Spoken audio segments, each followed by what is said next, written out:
In this video, we'll be taking a look at technology and summative assessments. Most districts have contracts with companies that help assist them with their grading and assessments district-wide. Sometimes, on the district level, assessments are referred to as data.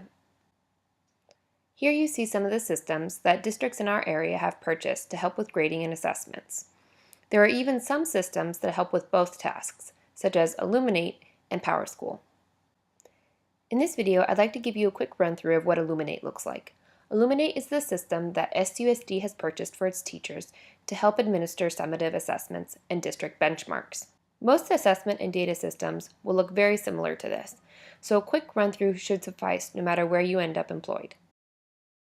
I will show you how to view assessments and create assessments.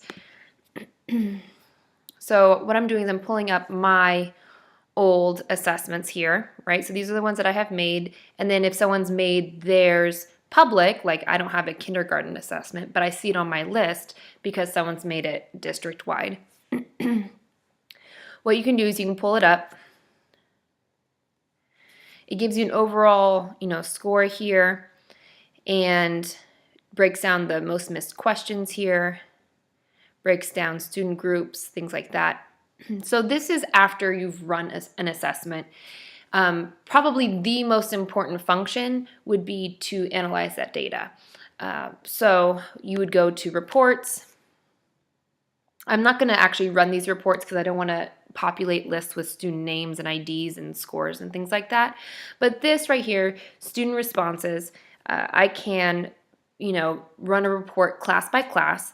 And if I hit this first Excel icon, it's going to give me each student in that class. It's going to give me their score. And then because I press this Excel and not this Excel, this one's also going to give me all of their answers that they picked. So I like that report better because not only can I see student scores, but I can look at the questions that were most missed. I can see the wrong answer that people fell for, and then we can analyze together, why did we fall for this question? What's that missing piece of knowledge that kind of kept us from doing what we wanted to do or get the problem right?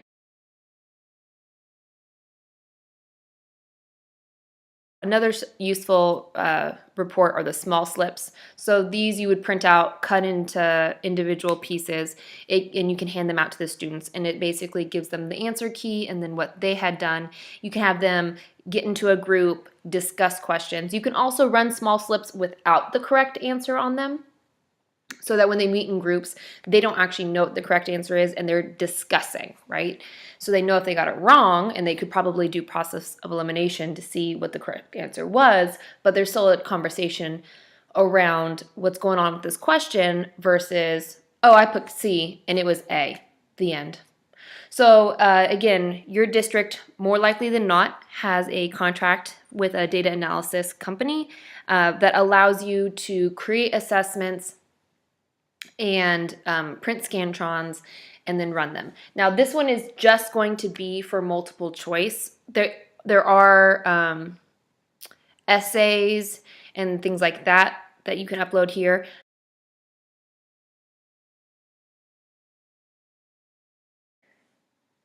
So I actually have an assessment that I need to record that I'm going to be giving as a mid-unit quiz. So I figured I'd show you how to set one up. And even if your district doesn't have Illuminate, a lot of these platforms are very similar. So I just want to walk you through that process. They may require you to give your benchmarks on that platform, whatever company it is. Your instructional coach may ask you to register your tests in a common space so that they can look at it, things like that. So this is my home page. I'm going to pick Create New Assessment. My quiz has 12 questions.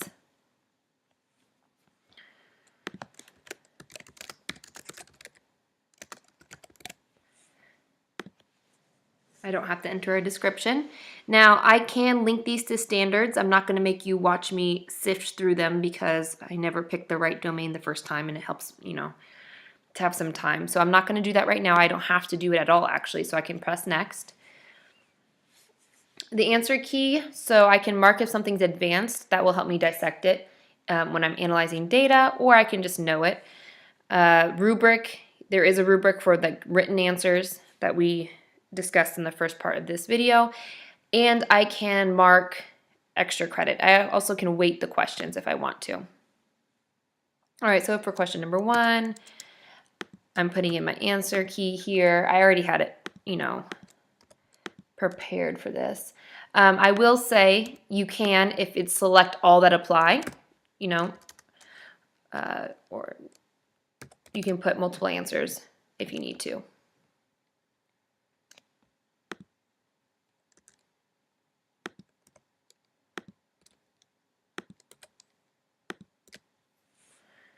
In this quiz, I'm not giving any extra credit.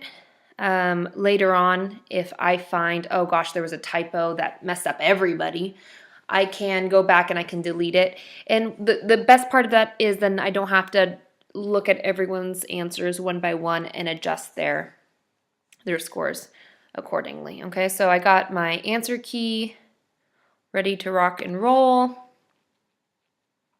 Now you can use this kind of like Google Drive, and you could upload materials there, or if your instructional coach wanted to see what the test looked like. At my school site, we just use Google Drive to share materials because we collaboratively plan and do all the same lessons. Okay, so here's where you might want to alter some things.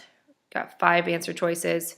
I could also go up to 9 if there was more options. Yep. All right, next.